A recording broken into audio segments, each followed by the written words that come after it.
Live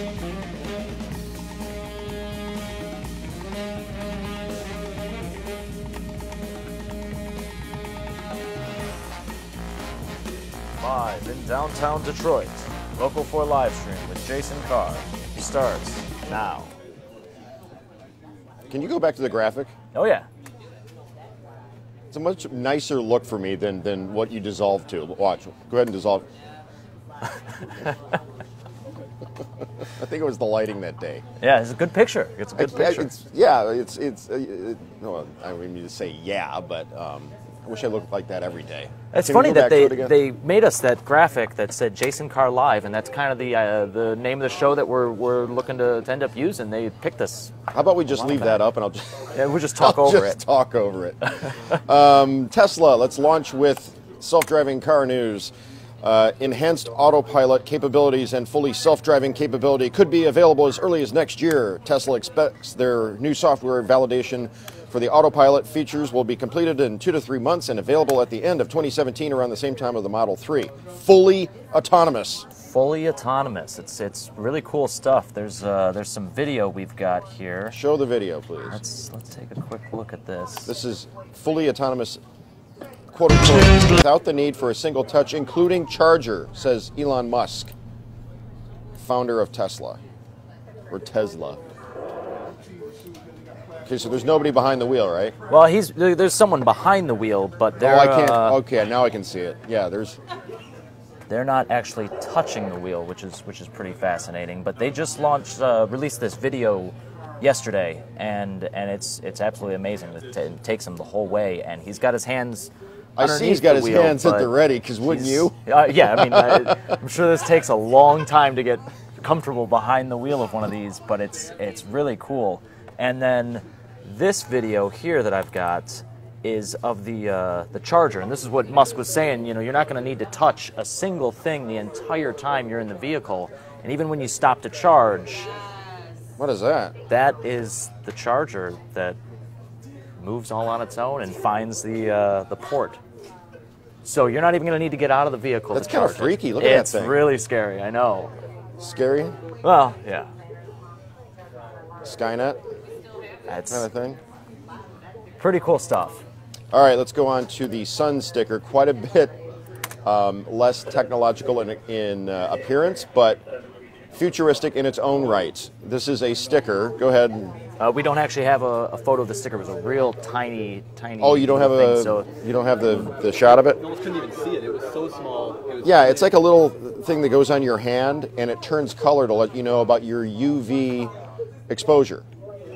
I mean, obviously you can tell when you're like, oh man, I'm getting a sunburn. But this measures UV exposure, and when it turns color, it's time to get out of the sun. Where did John go? He just disappeared. Is it too much UV light? Working on a couple of other feeds I have coming into the, complicated machinery I'm using here. Still learning it. Okay. All right. Counterfeit Apple chargers. You take the lead on this one. Now these were bought from Amazon. Up to 90% of genuine Apple chargers sold on Amazon could be counterfeit. What do they look like? Do you have a? Yeah. Well, okay. What do we have here? These are just they look like regular chargers, but they're not coming directly from Apple as a full Apple product. And I mean, Apple goes out of its way to say that if you don't buy the Apple charger, it's going to mess up your batteries and could start a fire. That is a possibility depending on how cheap of a charger you buy. But Apple filed a trademark infringement lawsuit against MobileStar LLC on Monday, and we'll see what comes of it, because there's a lot of third-party companies that make products for Apple or any other company out there. And this could change that. Okay, let's go on to stove. No, are we there yet? We're still talking about Apple, actually. We're talking about apps. Okay. And after nearly 6 years of reigning atop the charts, China has dethroned the U.S. as the top spender on Apple iOS apps. Chinese users spent $1.7 billion on apps and in-apps in the third quarter of 2016, which is amazing. I can say for a fact I've never bought an app. for my phone. What do you mean you've never bought an app? I've always downloaded the free ones. I've never needed to buy an app. What do you don't have kids? Well, that's how it works then. That's exactly how that works. Those I've spent as much as money. like $10.99 or $14.99 on a bundle. I think there's probably been purchases that I'm not even aware of. Let's get on to the pizza oven. This is cool, huh? All right, this is a stove-top pizza oven because, you know, for all of you out there with a stove but no oven, I mean, what is the hook here? A new pizza oven from the company Pizza Craft is ready to change your pizza game. They've invented a new device which can heat up to 600 degrees, even hotter than conventional ovens. So even if you do have an oven, Pizza Craft claims this takes 10 minutes to preheat and can cook a fresh pizza in less than 6 minutes. 4-star rating on Amazon, is being sold for $150. The portable version goes for $300. So if you are into hey,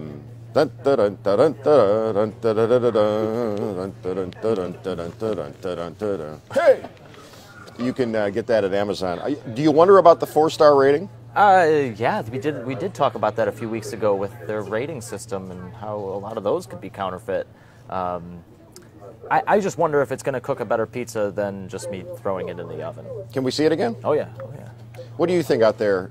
Let's talk to the folks in Yeah, people seem to be excited. Jason Carr Live Nation, our viewers that tune in each and every day at 9:15ish to see producer John Steckroth, assistant producer Jacob, and yours truly conduct this 13 or 14 or 15 or 16-minute infotainment spectacular.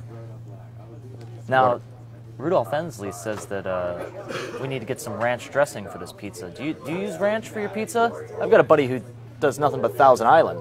I made a Boboli pizza about 10 days ago, and just for kicks, I put a little bit of ranch, just a hint. Yeah. Just a hint. And my wife said, wow, this is a really good pizza. Maybe it was because of the ranch. I don't know. Let's go on to reverse psychology in eating healthy. The idea here is, like in the drug wars, they say, you know, users are losers, and this is your brain on drugs, and all that, you know, all that stuff. Telling teens and preteens, tweens, that to eat healthy because, you know, it's good for you and you live longer. Well, that sounds like a lot of eat your broccoli nonsense, right? Yeah. I mean, I'm going to go have my Cheetos and my Taco Bell and da-da-da-da-da.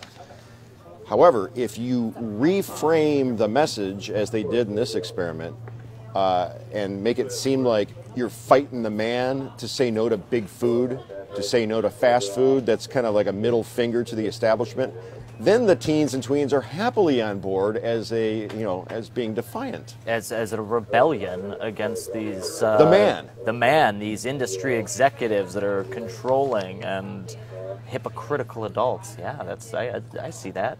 Yeah, I'm going to eat an apple because I'm going to give it to the man. It's true, though. It works. They did a study with a control, and the students, the middle schoolers, who were basically educated that the man is behind big sugar, big fast food, big food, and that they could stick it to the man by eating healthy, they did. And the ones that were, you know, basically told, oh, eat healthy because, you know, eat your greens, they were like, forget you. Reverse psychology. Reverse psychology in eating healthy. Okay, here's one you got to see. So we're talking about this. This was posted to Reddit, and this. I love this. This guy, yeah, he's. Well, let's. The guy on screen right decides to win the armchair war. That's him. That's the guy that's waging war against his seatmate. All right, watch this. But he just pushes his way in there, and the reaction.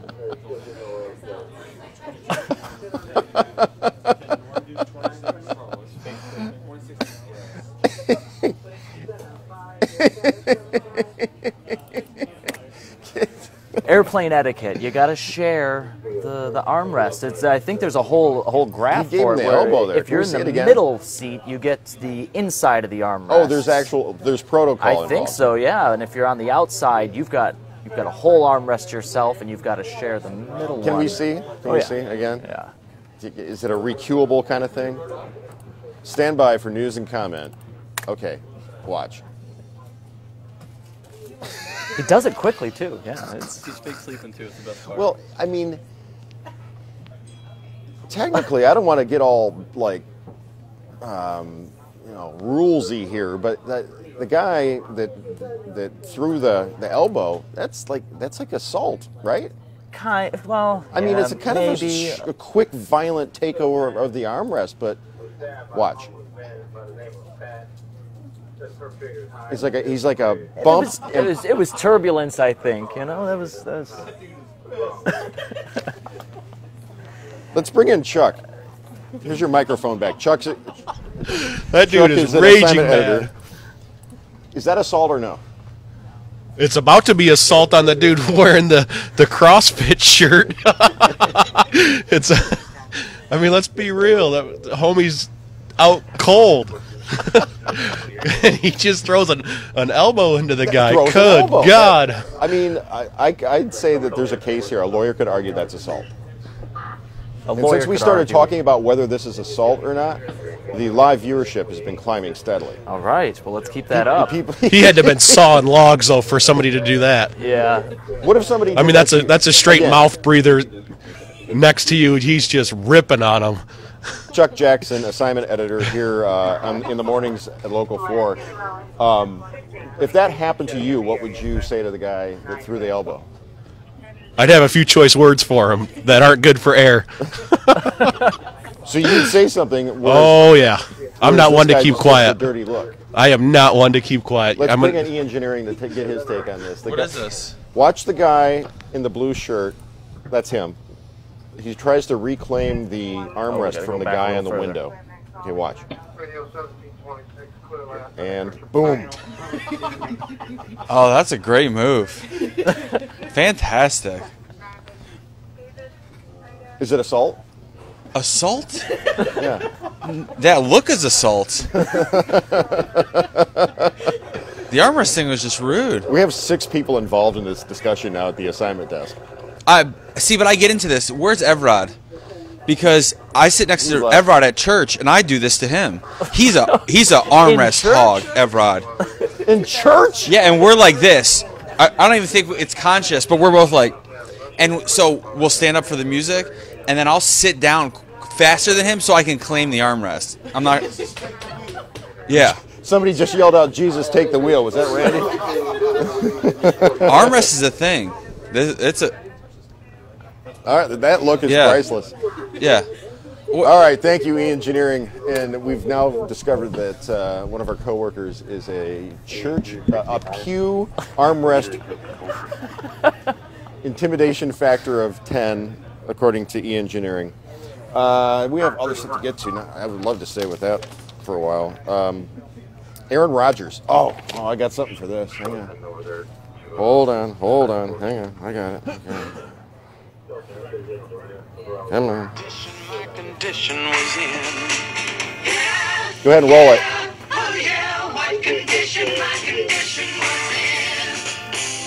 Yep, there goes the dude. You're out of your element, Donnie.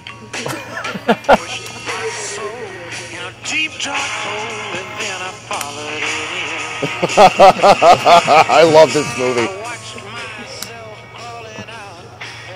Okay, so Aaron Rodgers showed up at the post-game press conference after the Packers went over the Bears, and he had on the dude's sweater. See, now the thing is, that sweater looks brand new. Aaron Rodgers abides.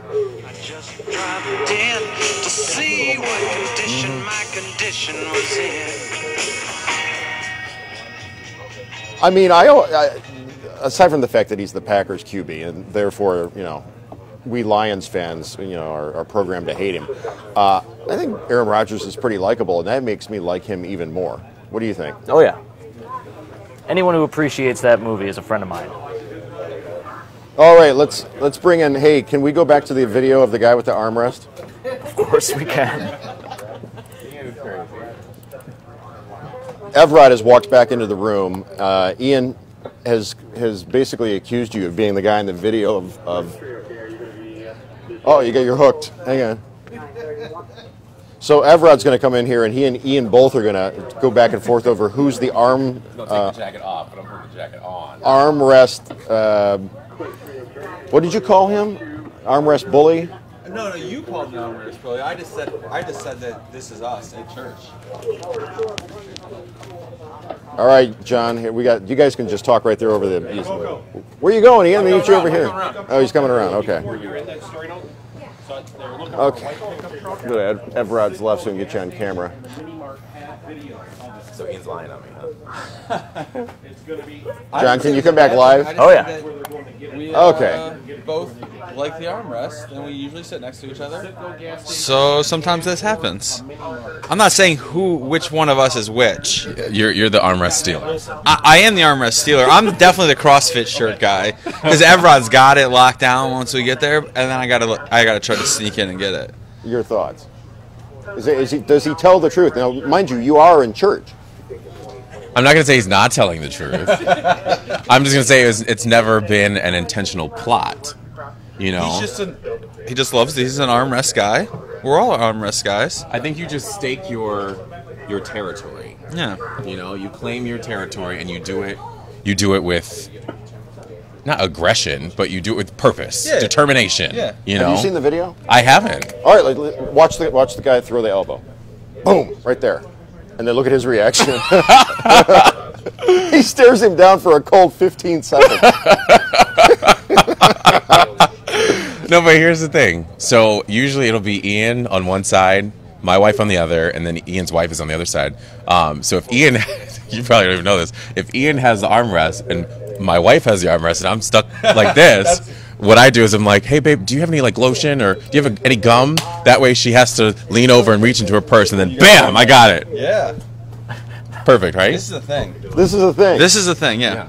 Evrod What there should be two armrests. Yeah. Or it should be thick Same enough on a for two elbows. Same on a plane. or for two being that you're in forearms. church, you show some brotherly love What, you want me to put my arm around them like as we sit there? instead of fighting over the armrest. Listen, that's an hour where I need an armrest. Listen, I'm sitting down for worship the entire time next You're time. not getting up for the Nope, music? I'm not standing. When they pass the offering plate, I'm literally going to do it like this. That's it. All right, thanks guys. Dave. Let's go on to the college games. Michigan facing off this weekend against Illinois at 3:30 on Saturday in a squared, while MSU travels to Maryland, or as I heard it said on the radio this morning, honest to God, Maryland. Maryland. Said the person I was listening to on the radio. Maryland. Station and name undisclosed. Maryland. To play the Terrapins at 7:30 on Saturday. Western Michigan looking to continue their undefeated season against Eastern, also playing at 3:30. Elbow guy. Yeah, what a great. We got to save that one for the archive. Let's see it again. One more time, just for fun. Everybody have a great weekend. We'll see you live in the D, top of the hour. Stay classy, Detroit.